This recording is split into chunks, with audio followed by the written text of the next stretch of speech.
এবার ৫ বিভাগের জন্য বড় দুঃসংবাদ দিল আবহাওয়া অধিদপ্তর।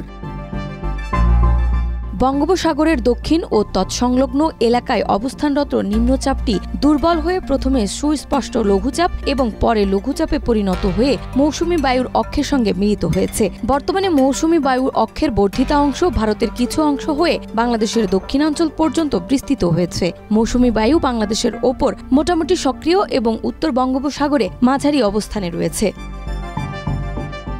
এর প্রভাবে দেশের ৫ বিভাগের অনেক স্থানে অতি ভারী বৃষ্টির সম্ভাবনা রয়েছে বলে জানিয়েছে বাংলাদেশ আবহাওয়া অধিদপ্তর। পাশাপাশি দেশের অন্যান্য অঞ্চলেও কম বেশি বৃষ্টিপাত হতে পারে।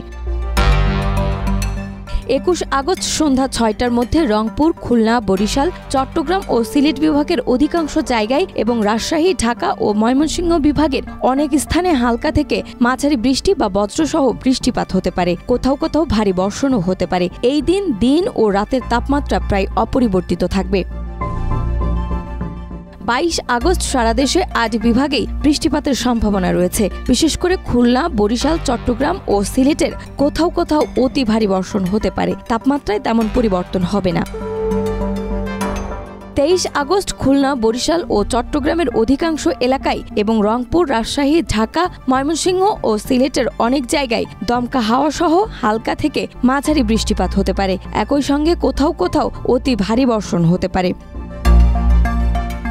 অর্থাৎ সামনে টানা কয়েকদিন দেশে ভারী বর্ষণের প্রবল সম্ভাবনা রয়েছে। নাজমা, মাই টিভি, ঢাকা।